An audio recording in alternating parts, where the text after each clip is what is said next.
And so we have to be really intentional in how we plan things so that we can make the learning visible for our students. Now, I first learned about visible thinking, gosh, it was probably 6 years ago when I read this book that I still love called Making Thinking Invisible. A colleague of mine had recommended the book, and I realized that I'd been using specific visible thinking routines for years after observing a colleague who was an expert at getting her students to think visibly and to really articulate what their learning was. And so I had been integrating these elements of visual thinking and visible thinking into our design thinking and inquiry-based projects. It was part of how we did curation, part of how we did research, brainstorming. And I'd been using these different protocols and strategies and not even realizing where they came from, which was most of these had come from making thinking visible. Now, I want to clarify something here. Visible thinking has nothing to do with learning styles. Researchers have already debunked the idea that certain students are visual learners, others are auditory, kinesthetic, that idea. Instead, we all process information by using all of our senses. So that's really important that we understand that all of these different approaches are necessary. And visible thinking isn't entirely visual. It incorporates auditory, reading, kinesthetic elements as well. It really, the core idea, though, is that you can see the learning happen. It's to capture and understand the thinking process in the moment. I love the way that the authors of The Power of Making Thinking Visible put it. They said, we want not only to get our students to think, but also to understand the thinking process as it is unfolding so that we can support it, prompt it, and grow it, right? End quote.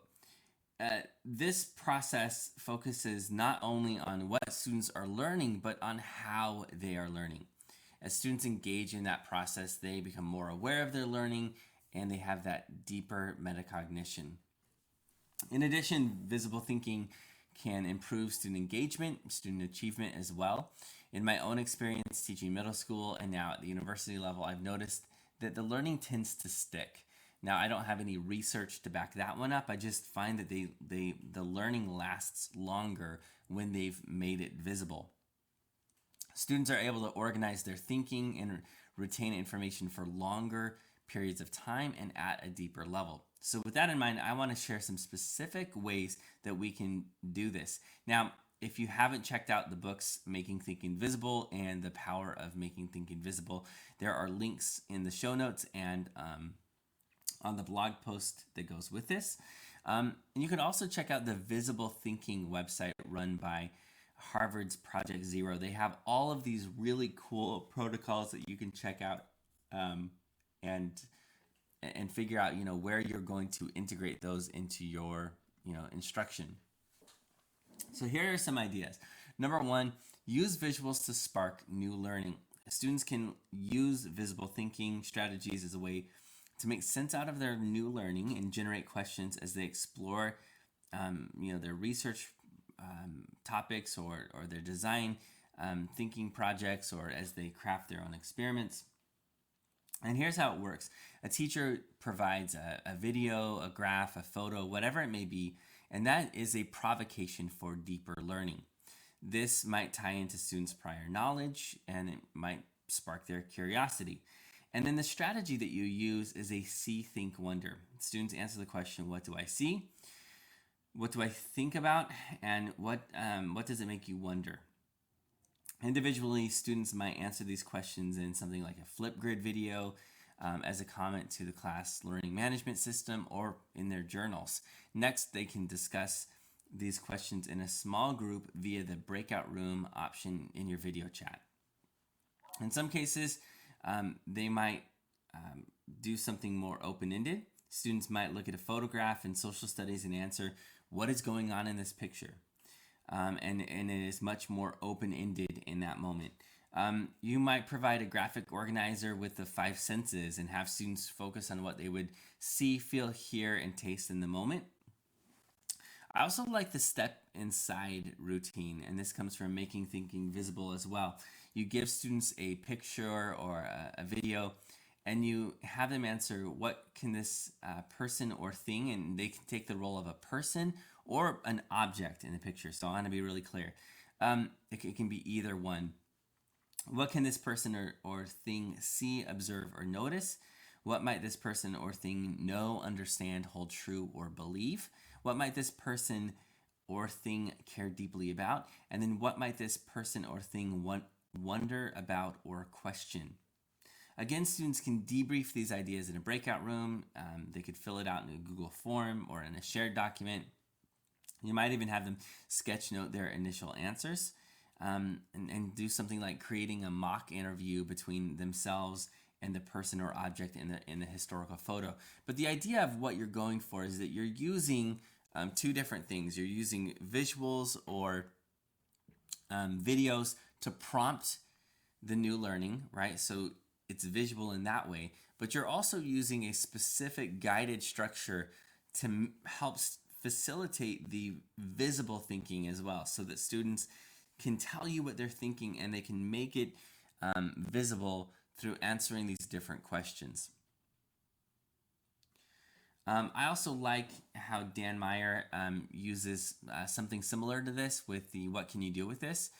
Here students will look at a picture or video and then they develop their own questions that they eventually solve. So those are all different ways that you can use the visible thinking strategies to start new learning. If you're into inquiry-based learning, I have a little visual that goes with this, but this can serve as the provocation, and then they will go through the whole inquiry process or cycle where they then ask questions, research, and gather data. That leads to analyzing the data, which leads to sharing their insights, and that will serve as a new provocation potentially, and the cycle will continue with deeper and deeper inquiry. So there's a lot of different ways to do that, but the goal is that you're using the visual, whether again it's a picture or a video, to spark their curiosity, to get them to answer questions, to make their thinking visible. Idea number 2 is to encourage students to create visuals to make sense out of their current learning. As students begin to make sense out of their learning, they can process their ideas using something like a sketchnote.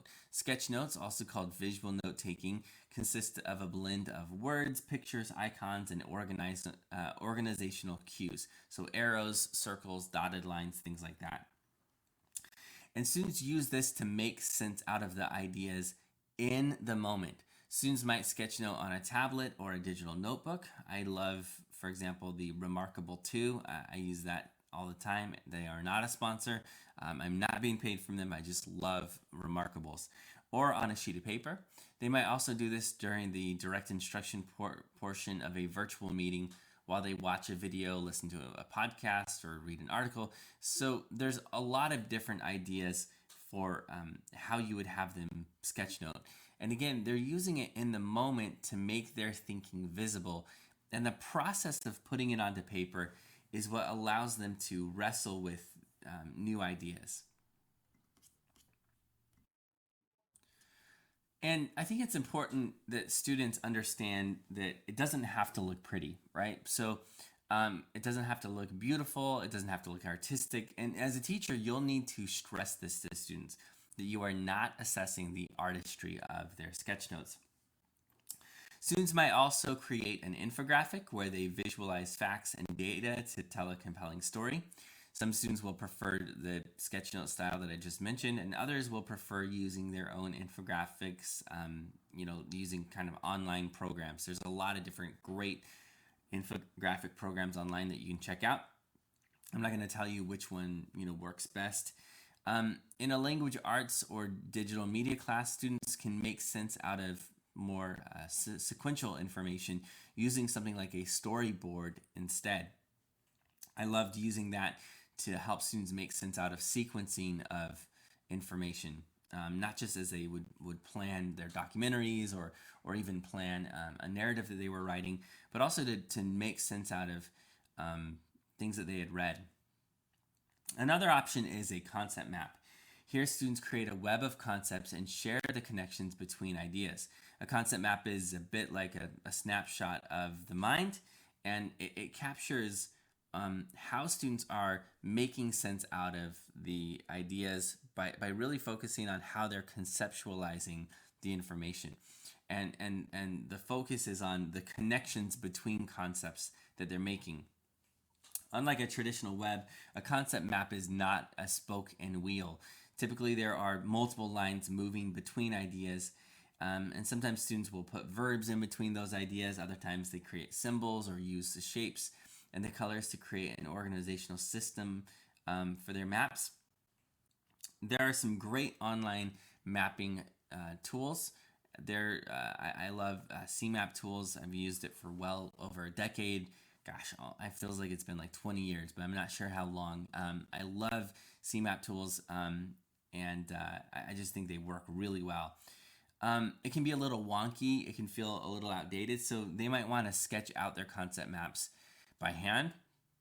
But again, there's a lot of other concept mapping programs. And what I love about concept maps is it's almost like getting a snapshot of the synaptic connections happening in their mind as they think. And there's actually a really great process for this in the book Making Thinking Visible. First, the teacher sets up the process by checking that students know what a concept map is and how it works. I always show different examples. This is where that using a white book works really well. You can draw your own concept map and they can see it. And then students generate a list of words connecting to the topic. Coming up with the words is critical because that gives them sort of the background vocabulary. It hooks it to prior knowledge. It provokes deeper meaning for them. So having a bank of words is really important here. And then I would also say, make sure that you have words as well, so that if they don't generate certain words, you can add to it. Afterwards, students sort their words or ideas to see which ones are central. This process works well in pairs using the breakout room in a virtual meeting, but they can also do it by themselves. Students then create their concept maps by selecting specific words and drawing lines connecting the ideas. They can then elaborate on their ideas by creating subcategories and adding to the ideas with their words or phrases that weren't in the initial, generation stage. So the idea is that they have this bank of words. They select the central ones. They start drawing lines between them, showing how that they are connected. And then they're also coming up with their own words or phrases that weren't in the initial, bank of vocabulary at the beginning. Finally, they share their work, and this might be in something like an annotated video that they create using their smartphones, or it could be a screencast tool. Students can also post their concept maps to an LMS and discuss the similarities and differences with their classmates. So there's a lot of different ways they can share their final Sketchnote for others. I have found that it doesn't work that well to have them share in the breakout room. It really works better to have the students share them, using some kind of video. And something like Flipgrid can work really well for this as well. Students can also make sense out of information visually using a shared Sketchnote concept. In Making Thinking Visible, the authors share the concept of a chalk talk protocol.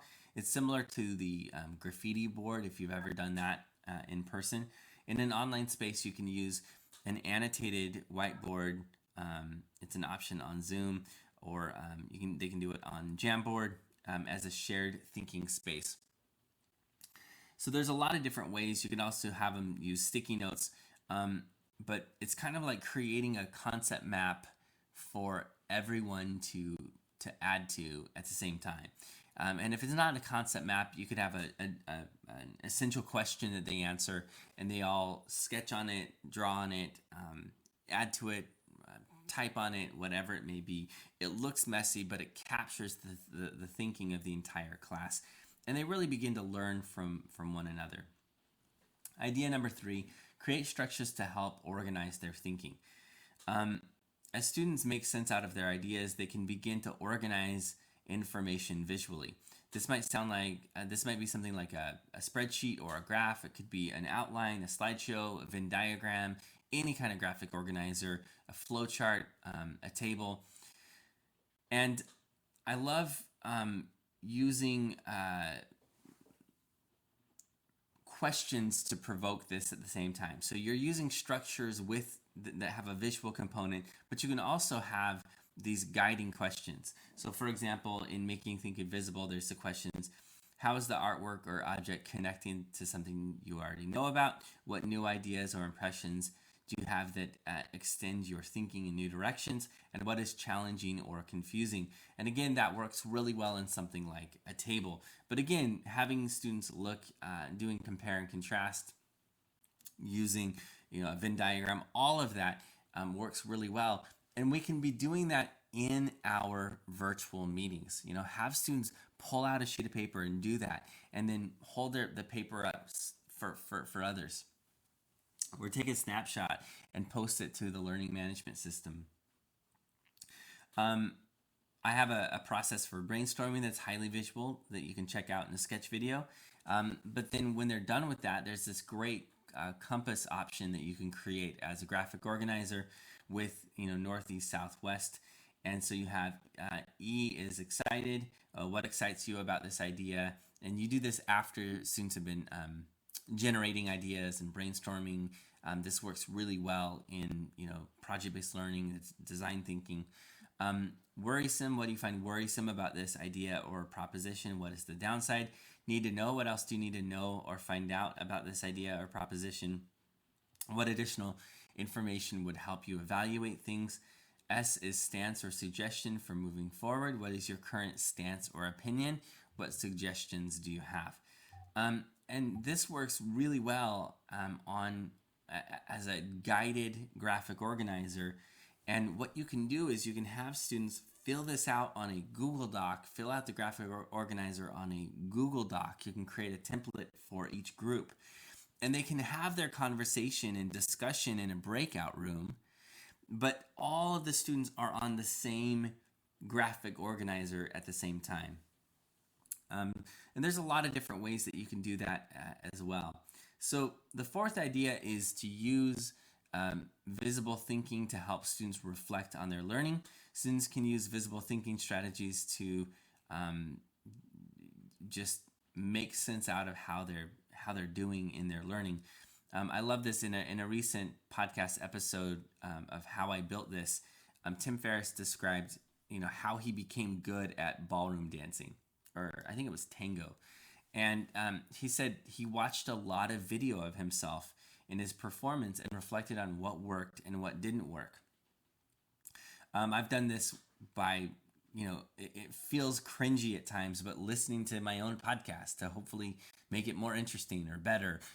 Watching video of when I'm giving keynotes. We have a hard time getting outside of ourselves. And so capturing it on video can really help us reflect on our learning. And students can do the same thing if it's PE, if it's STEAM, if it's art, music, anything performance-based. They can be video recording themselves and then reflecting on how they're doing. Comparing it to another video so that they can catch their mistakes. All of that is helpful for them in that personal assessment process, and they're owning that process, and the learning is becoming visible for them because they can physically see it as if they're there in the moment. But of course, it's video recorded, and so the idea is to get students to make videos and of their performances and reflect on that. And that works really well in distance learning. In fact, I would argue that is one of the advantages of having students work at home, is that they can make those videos at home while they perform and they're in their own. So those are the 4 different ideas for how we can make visible thinking a priority in virtual learning. Visible thinking is ultimately about more than merely the protocols found in Making Thinking Visible. I love that book. In fact, I love both of the visible thinking books. But really, it's what happens anytime a student makes sense out of their thinking by making it visible. Whether that's a graphic organizer, a conversation, a sketch, a video recording of a performance. And this visible thinking process can help students make sense out of what they're thinking and how they're thinking, which can help with the retention of information as well as the deeper understanding of concepts. Along the way, students have a deeper sense of ownership over their thinking process, and really they're using something that they can use for the rest of their lives. And this will help them develop into empowered learners. This is especially important in virtual learning where you as a teacher can't always be physically present. But more importantly, it's the kind of thing that they will use for the rest of their lives.